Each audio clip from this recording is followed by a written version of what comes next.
बिस्मिल्लाहिर्रहमानिर्रहीम अस्सलामु अलैकुम वरहमतुल्लाह। प्यारे दोस्तों, कैसे हैं? उम्मीद है खैरियत से होंगे। जहां भी रहें खुश रहें, हंसते मुस्कुराते रहें। दाल माश और दाल चना को इकट्ठा बनाने के कई तरीके हैं, मगर आज की रेसिपी इंतहाई आसान रेसिपी है। इस रेसिपी में हम आपको बताने वाले हैं कि आप दाल चना और दाल माश को इकट्ठा कैसे बना सकते हैं। तो हम यहाँ पर पकाने जा रहे हैं 200 ग्राम दाल चना, और उसके अंदर हम ऐड करेंगे 100 ग्राम, ज़्यादा से ज़्यादा 100 ग्राम दाल माश। इन दोनों को इकट्ठा पकाने के लिए ज़रूरी है कि आप पहले दोनों दालें ले लें अपनी ज़रूरत के मुताबिक, और उनको आपने अच्छी तरह चुन लेना है, अंदर कोई कंकर पत्थर ना हो। उसके बाद आपने दोनों दालों को अच्छी तरह धो लेना है, जैसे कि आप वीडियो में देख रहे हैं। पानी डालकर 2 3 4 दफ़ा इनको आपने मल कर धो लेना है, ताकि इनके अंदर जो डस्ट वगैरह है वो साफ़ हो जाए। किसी भी खाने को मज़ेदार बनाने के लिए ज़रूरी है कि उसको सही प्रॉपर तरीके से बनाया जाए। तो इंशाल्लाह आज की रेसिपी में हम दाल चना और दाल माश को एक परफेक्ट तरीके से बनाने का तरीका आपको बताएंगे। इस चैनल पर आपको मिलती हैं सेहत से भरपूर खानों की रेसिपीज़, और इसके साथ साथ सेहत के मुतल्लिक़ मुफीद मशवरे बिल्कुल फ्री में। इसके अलावा आपको मुख्तलिफ़ बीमारियों की कुछ मेडिसिन बनाने का तरीका भी बताया जाता है। आपसे गुजारिश है कि अगर आप चैनल पर नए हैं तो चैनल को सब्सक्राइब कर लीजिए, ताकि हमारी आने वाली हर वीडियो का नोटिफिकेशन आपको मिल सके। वीडियो पसंद आने की सूरत में आपने वीडियो को लाइक भी करना है और दोस्तों के साथ शेयर भी करना है। तो दोनों दालें आपने अच्छी तरह धो लेनी है और इनको भिगो कर रख देना है।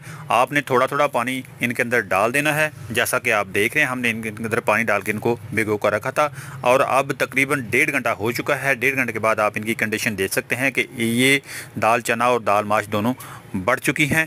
इसके बाद आपने लेना है अपना बर्तन। सबसे पहले आपने दाल चना को बॉयल करना है, अलग बॉयल करना है। उसको साथ साथ बॉयल करने के लिए आप रखते हैं, या फिर बॉयल करके रख लें।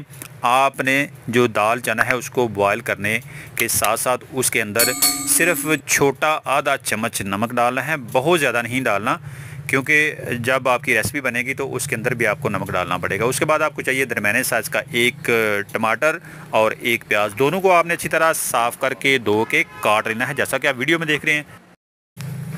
1 अदद प्याज, 1 अदद टमाटर के अलावा आपको चाहिए 1 गठिया लहसुन की छीली हुई। ये हमने छील कर रखा होता फ्रीज़र में, तो ये हम आपको दिखा रहे हैं। 1 गठिया लहसुन की आपके लिए जितनी दाल पकाने जा रहे हो तो उसके लिए काफ़ी होगी। इसके बाद आपने अपने बर्तन के अंदर डाल देने हैं प्याज, जिसके अंदर आप दाल पकाना चाहते हैं। सबसे पहले आपने मसाला भूनने के लिए रखना है, चूल्हा अपने ऑन कर देना है, और फिर प्याज डालकर आपने उसके अंदर शामिल करना है 2 चमचे या 2 डोइयाँ ऑयल आपने शामिल कर देना है। तो यहाँ से आपका जो मसाला भूनने का अमल है वो प्रॉपर तौर पे शुरू होता है।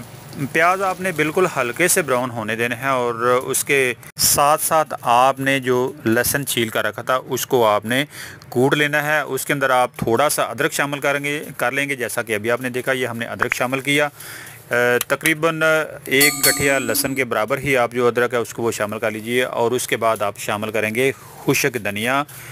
छोटा चम्मच खुश्क धनिया का शामिल करने के बाद आपने इसके अंदर शामिल कर देना है थोड़ा सा ज़ीरा।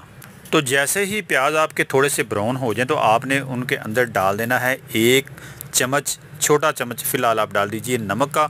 नमक के बाद आप डालेंगे 1 चम्मच सुरख मिर्च का पाउडर, और उसके साथ ही आप थोड़ी सी डाल दीजिएगा हल्दी।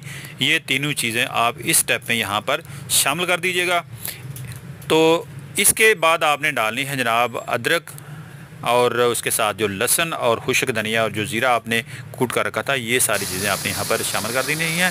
अदरक लहसुन का पेस्ट शामिल करने के बाद आपने इसके अंदर ऐड कर देना है टमाटर। 1 अदद बड़े साइज़ का टमाटर जो आपने काट कर रखा था वो आपने इसके अंदर शामिल कर देना है, और 1 या 2 अदद सब्ज़ मिर्चें आप उनको 2-3 पीस करके वो भी इसके अंदर शामिल कर दीजिए, और मसाला को भून लीजिए।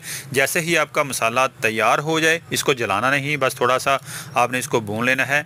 जब आप समझे कि ये ज़्यादा है, आप 2-4 चम्मच इसके अंदर पानी भी शामिल कर सकते हैं। और जैसे ही आपका मसाला तैयार हो जाए तो आपने जो आपकी दाल माश होगी जो आपने भिगो कर रखी होगी वो आपने शामिल कर देनी है। जिस पानी में आपने भिगो कर रखी थी उसी पानी समेत आपने इसके अंदर इसको शामिल कर देना है, और ऊपर से आपने इसको कर देना है बंद, और 5 मिनट आपने इसको पकने देना है। 5 मिनट के बाद हम इसकी कंडीशन देखेंगे, और जब 5 मिनट के बाद हमने इसको चेक किया तो अभी हमारी जो दाल है वो मुकम्मल तौर पर तैयार नहीं हुई थी, यानी कि गली नहीं थी। आपने इसको मुकम्मल गलने तक पकने देना है। तो हम यहाँ पर इसको मज़ीद 5 मिनट देंगे, ऊपर से बंद करेंगे और 5 मिनट पकने के बाद इसको हम दोबारा यहाँ पर उठा कर देखेंगे।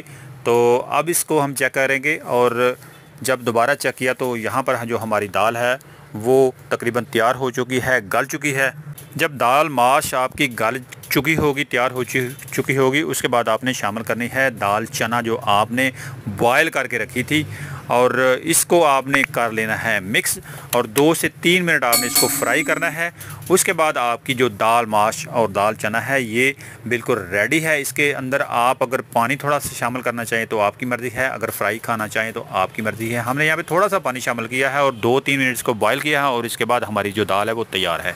दाल को मज़ीद मज़ेदार बनाने के लिए आप थोड़ा सा खुश्क धनिया और ज़ीरा दोबारा इसके ऊपर डाल सकते हैं और उसके बाद आपने शामिल करना है थोड़ा सा सब्ज़ धनिया, जैसा कि हम यहाँ पर आपको दिखा रहे हैं। तो आखिर में आपने शामिल कर लेना है प्याज और टमाटर का ये वाला मसाला। तो जो प्याज और टमाटर का मसाला हमने स्टार्ट में बनाया था, मसाले को भूना था, आपने वो वाला आधा निकाल लेना है, आधे में आपने दाल पका लेनी है और आधा आप बाद में शामिल करेंगे जब आपकी दाल बिल्कुल रेडी हो जाएगी। तो इस तरीके से अगर पकाकर खाएंगे और इसके ऊपर वो वाला मसाला डालेंगे तो इंशाल्लाह बहुत ही ज़्यादा मज़ेदार आपकी दाल बनेगी। उम्मीद है आज की वीडियो आपने ज़रूर पसंद किया है। वीडियो को पसंद किया है तो वीडियो को दोस्तों के साथ शेयर कीजिए, लाइक कीजिए और चैनल को सब्सक्राइब करना बिल्कुल भी ना भूलिएगा। अगली वीडियो में मुलाकात होगी नए रेसिपी के साथ। दीजिए इजाज़त, अल्लाह हाफिज़।